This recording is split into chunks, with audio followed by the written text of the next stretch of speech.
là, on va réserver les tickets pour aller au parc, en fait, c'est ça? Bah oui, du coup, c'est un truc de mairie de Pékin. Alors, sur WeChat, on tape... On va aller où, alors? On va aller celui au centre qui est pas loin de Cité Interdite, c'est plus sympa, quoi. Demain, nous allons donc pour la première fois en presque 3 mois sortir de chez nous. Une vraie sortie en famille. Nous allons sortir du confinement.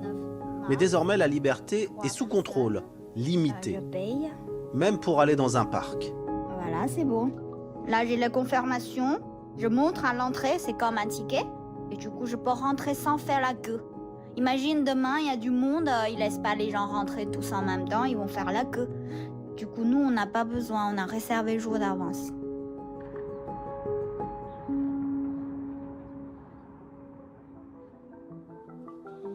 Avec ma femme, chinoise, et mon fils, nous attendons ce jour depuis le 23 janvier dernier. Cloîtrés dans notre appartement pékinois. 44, presque 45 000 malades vérifiés. C'était le jour du Nouvel An chinois. Cela semble déjà tellement loin. Alors que la télévision d'État nous montrait des images de Wuhan, Pékin décidait de confiner sa population pour limiter la progression de l'épidémie. Notre résidence, petit à petit, s'est transformée en prison. Au début, une prison de fortune. Puis, jour après jour, les barrières sont devenues de plus en plus infranchissables. Je vis à Pékin depuis plus de 10 ans. Jamais la ville ne s'était vidée comme ça. Voilà la place Tiananmen, comme vous ne l'avez jamais vue. Déserte. Les immenses centres commerciaux, vides. Trop vide, hein. Les autoroutes, vides. Le métro, vide. 2 mois sans vie sociale, à chercher sur Internet des informations pour comprendre comment le régime chinois a tout fait pour minimiser l'ampleur de la tragédie, punissant les courageux blogueurs qui tentaient de raconter ce qu'ils voyaient à Wuhan. Bien sûr que j'ai peur. Le virus est devant moi, la force de la loi et la puissance de l'administration chinoise sont derrière moi. 2 mois dans le froid, parfois la neige, à se demander comment nous allions nous sortir de là. Et puis un jour, à la télévision, le secrétaire général du Parti communiste a crié victoire. C'est un drôle de retournement de l'histoire. Il y a quelques semaines, l'Europe nous regardait terrifiés, cloîtrés dans nos appartements. Aujourd'hui, c'est nous qui voyons l'Europe emmurée par la peur.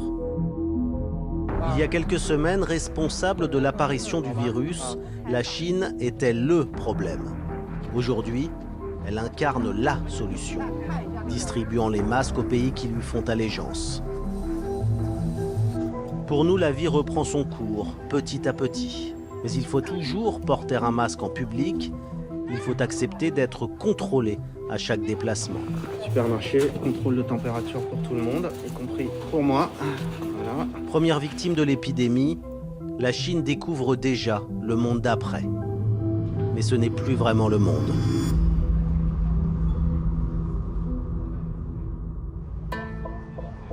Tout le monde n'a visiblement pas compris ce nouveau système de réservation sur Internet. Mais c'est quoi ça? On fait la queue? Faut faire la queue comme ça aussi longtemps? Bah, il y a du monde quand même. C'est n'importe quoi là.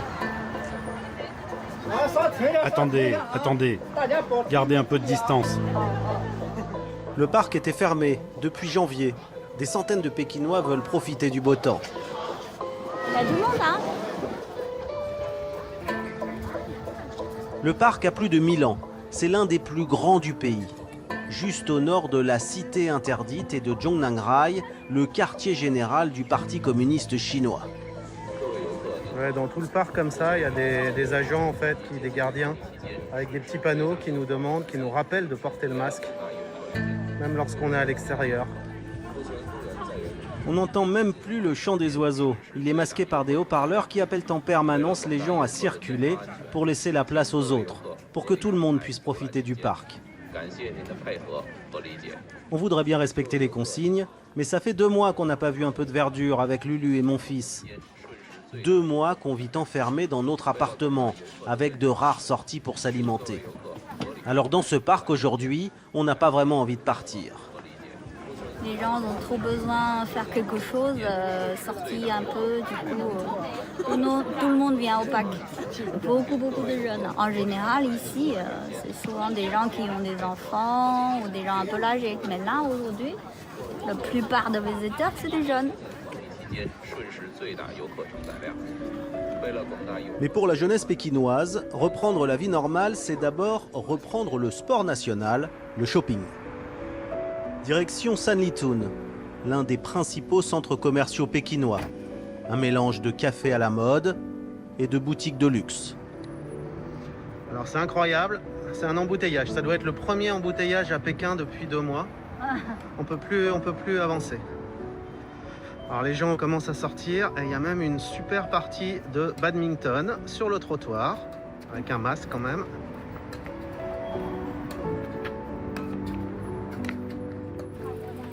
Et voilà une image qu'on avait vraiment oubliée de Pékin, les gens qui sortent, les vélos, les embouteillages, le shopping. Voilà, tout le monde y passe, prise de température. Hop. Donc voilà, il y a en fait des sas qui sont mis en place pour passer. Voilà, c'est parfait. On est bon. Là aussi, le contraste est impressionnant. Alors, nouveau contrôle. Voilà, c'est bon. Là, on est en territoire safe.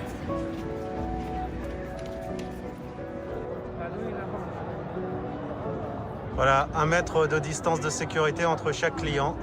Et du coup, on peut quand même aller à l'Apple Store, puisque les Apple Store sont fermés dans le monde entier, sauf en Chine. C'est un peu l'ironie de l'histoire, puisque c'est ici qu'ils avaient fermé les premiers, mais maintenant ils sont rouverts. Il fait beau maintenant. Et puis l'épidémie est en train de disparaître à Pékin. Alors il est temps de sortir, de prendre un peu de plaisir. Depuis que je suis adulte, je ne suis jamais restée aussi longtemps à la maison. Mais je suis quand même contente.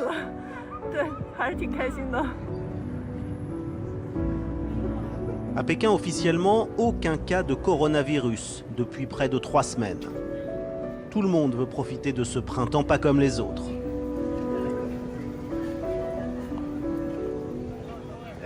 En rentrant à la maison, j'aperçois Gary qui fait de l'exercice dans le jardin de notre résidence. On se serre la main? Gary, c'est mon voisin, un Chinois anglophone avec qui j'ai sympathisé pendant le confinement. Je fais du sport ici, parce que mon club de gym est fermé. Je vais au parc et puis je fais des exercices, du sport. Pour être en forme, être en bonne santé, c'est la chose la plus importante. Gary travaille dans l'import-export de voitures. Il y a quelques semaines, il se demandait si le gouvernement chinois serait à la hauteur. Mais tout a changé.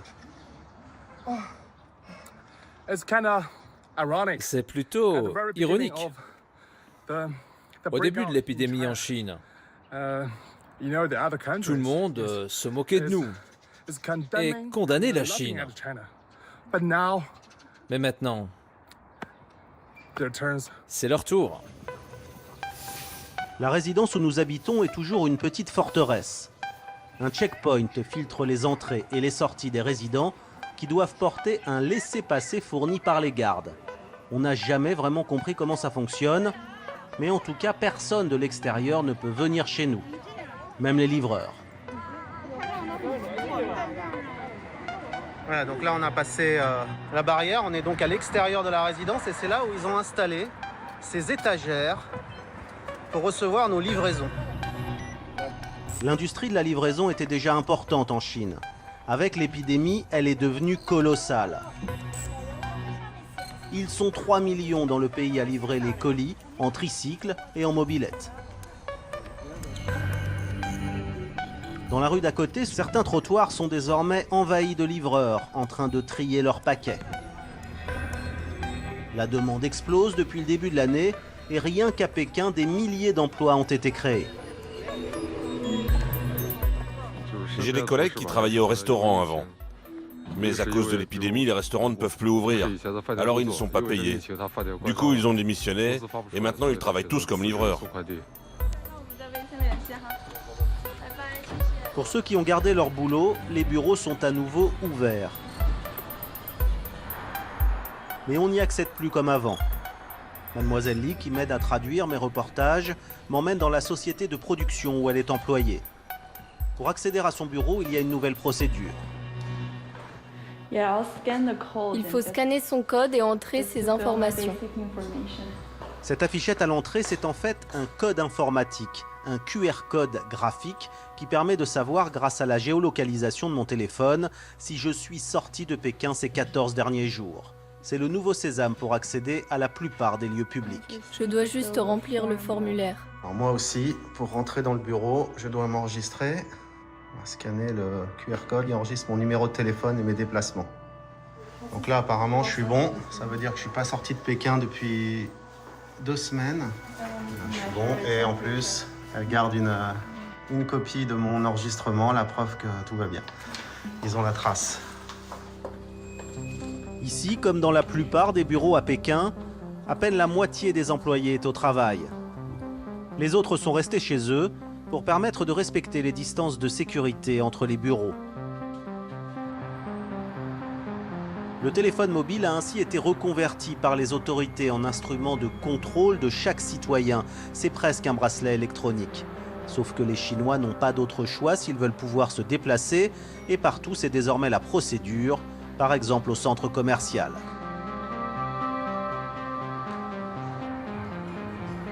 Alors là, je vais scanner mon QR code. Si vous êtes resté à Pékin, Yanjiao et Langfang, ça va. C'est devenu un nouveau geste, des dizaines de fois par jour. Pendant presque 3 mois, Lulu n'a pas pu aller chez le coiffeur. Du coup, il y a urgence. Et bien là aussi, après la prise de température, un QR code nous attend. Prenez votre téléphone et scannez celui-là. Ah ouais, il faut scanner Scannez celui du milieu. avec WeChat? C'est pour voir si j'ai voyagé, c'est ça? Ce nouveau système, officiellement, ne sert qu'un but sanitaire. Il s'agit de tracer les malades et pouvoir éventuellement prévenir ceux qui les auraient côtoyés sans s'en rendre compte. Je coupe quelle longueur? Pas trop court. C'est vous qui voyez, comme vous le sentez. Mais la puissance de ce nouvel arsenal est infinie. Le régime de Pékin, qui rêvait d'installer un système de crédit social pour chaque citoyen, a pu utiliser l'épidémie pour enchaîner numériquement 1,4 milliard de Chinois. Donc là, on se sent comment? Je me sens belle.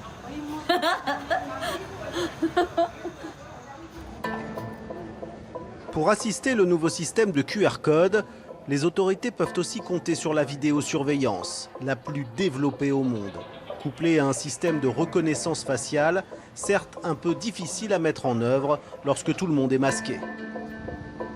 Enfin, de nouvelles caméras sont apparues pour compléter l'arsenal, les caméras thermiques. C'est simple, il y en a partout. Dans le métro, dans les commerces, dans les administrations. Dans ce centre de sécurité sociale à Pékin, celle-ci peut scanner 300 personnes à la minute. Il faut scanner le code QR avec le téléphone portable. Il faut mettre le numéro d'abord. Quand on voit que le QR code est vert, vous pouvez rentrer, passer ici. Pour compléter cet incroyable arsenal technologique, le régime peut aussi compter sur ses troupes, les comités de quartier. Ces cellules locales du Parti communiste contrôlent chaque carrefour, chaque ruelle, chaque résidence. Partout, il faut des laissez-passer ou des autorisations.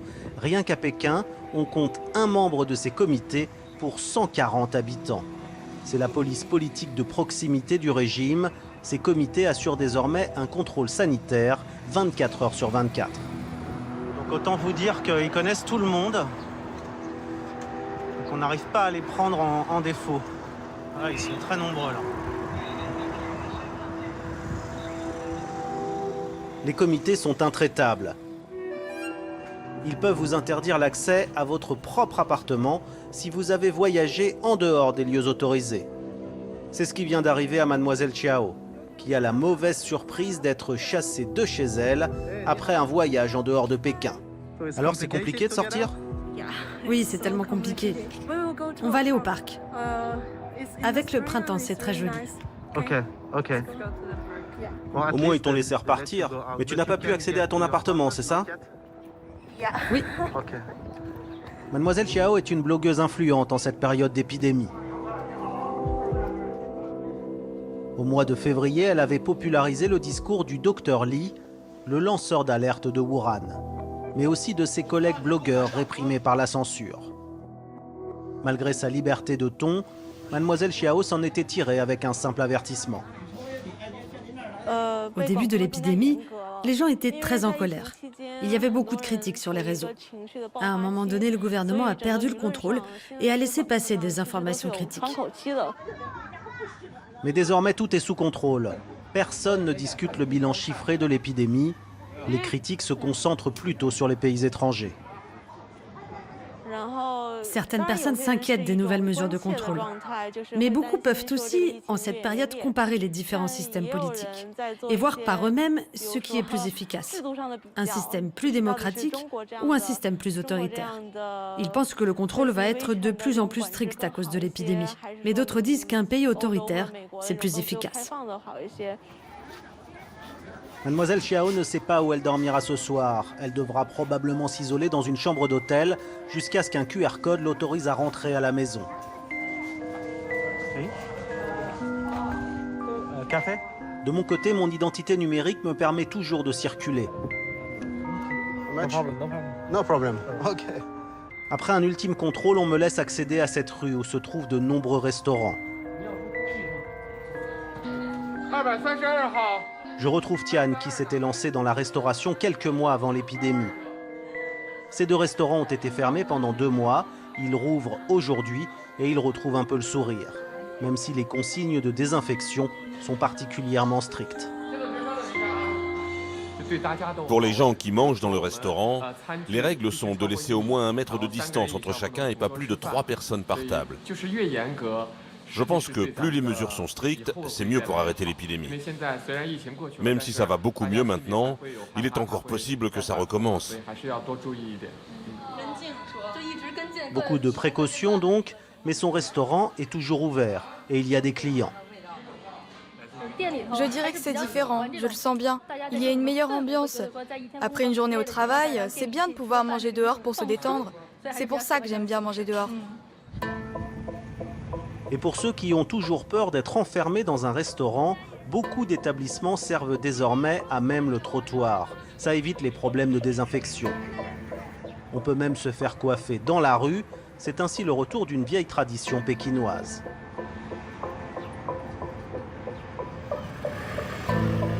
À l'intérieur ou à l'extérieur, tout le monde porte désormais des masques.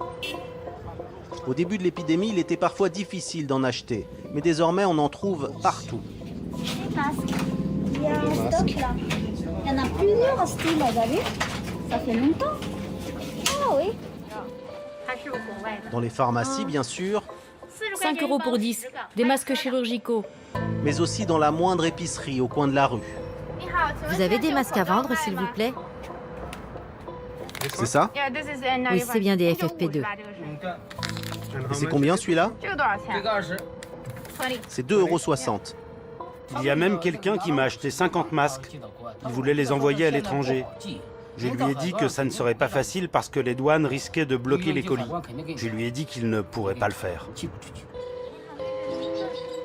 On trouve aussi partout des lunettes anti-Covid-19. Dans quelques mois, c'est sûr, elles seront devenues d'indispensables accessoires de mode. Avec ce modèle, vous pouvez garder vos lunettes de vue. Ce sont des lunettes de protection pour arrêter le virus qui est dans les postillons. Ça coûte combien? 5 €. Les contrôles, les masques, les écoles toujours fermées, T'es prête? l'impossibilité de quitter Pékin, toutes ces contraintes font que l'essentiel de notre vie sociale se limite à la famille. Pour la première fois en 3 mois, nous décidons d'aller au restaurant avec Lulu. Chérie, tu sais où je vais tout à l'heure? Hein? Je vais voir un avocat de divorce spécialisé dans le divorce. Mais t'inquiète pas, c'est pas pour nous, hein? Lulu sait que je plaisante. Mais t'es fou, quoi. Mais pour beaucoup de couples, cette période a été fatale. Depuis quelques jours, le cabinet de Maître Tsao, spécialisé dans le droit de la famille, ne désemplit pas de candidats au divorce. Comme cette épouse qui veut rester anonyme. Pendant ces 2 mois, on ne pouvait pas ne pas se voir. Tous les deux, on était à la maison. Il fallait qu'on soit ensemble 24 heures sur 24. Avant, on avait chacun nos vies. Moi, j'allais travailler dans mon entreprise et lui, il allait au bureau tous les jours. On ne se voyait que le soir. On communiquait beaucoup moins. Mais du coup, il y avait moins de conflits. Il faut réfléchir à tout ça.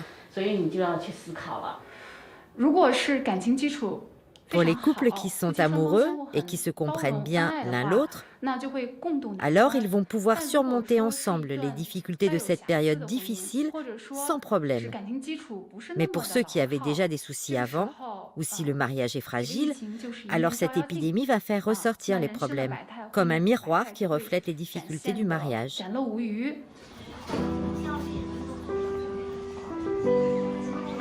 Avec Lulu, nous avons plutôt bien vécu cette période de confinement. On s'est même pris de passion pour la cuisine. Alors, aujourd'hui, nous ne voulions pas rater la réouverture d'un des meilleurs marchés de Pékin. Des couleurs, des odeurs, un vrai retour à la vie. Lulu en fait presque de la boulimie. Ça fait très longtemps que je suis pas venue. La première fois depuis les ethnies. Tous les produits sont pareils comme avant, il y a tout ce qu'il faut. Le prix n'a pas bougé. Ça sent la prairie. Je suis contente. La seule différence, c'est qu'il faut porter encore la masque.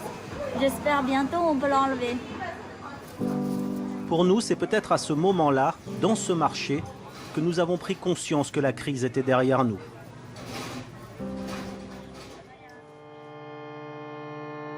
À la télévision, la célébration a été un peu plus officielle. 3 minutes de silence en hommage aux victimes de l'épidémie. Les sirènes ont retenti et Xi Jinping est apparu pour la première fois sans masque, tout un symbole. Les symboles, si importants en Chine. Il y en a un justement qui vient d'ouvrir à nouveau, à 50 km de Pékin. Direction Badaling, le site le plus célèbre de la Grande Muraille de Chine. Il faut suivre les ordres du personnel et bien garder l'autocollant vert à sa place. Vous ne pourrez pas entrer sur le site si vous ne portez pas de masque ou si vous n'avez pas votre carte d'identité ou votre QR code de bonne santé. Pour devenir un brave, dit la tradition populaire, il faut gravir la Grande Muraille. Mais aujourd'hui, monter ces marches de pierre est d'abord un immense soulagement. J'ai acheté ce drapeau l'année dernière pour la fête nationale. C'était les 70 ans de la Chine, j'en ai acheté pas mal. Alors, je les ramène quand on va dans certains endroits, comme sur la place Tiananmen ou au parc avec mes enfants. Vous avez l'air contente. Très contente. Notre pays est si bien. Comment pourrais-je ne pas être contente? Je trouve que c'est assez grave à l'étranger. Ils ne sont pas très efficaces, ils sont très lents à réagir et ils ne connaissent pas les solutions pour se protéger comme les masques. Ils sont très en retard. La construction de la Grande Muraille a pris 2 millénaires. Il fallait se protéger des barbares du Nord. Ça n'a jamais vraiment fonctionné. Ces derniers jours, Pékin a totalement fermé ses frontières au reste du monde pour se protéger d'une reprise de l'épidémie. Un repli sur soi nationaliste. Toujours le même réflexe pour l'Empire du Milieu.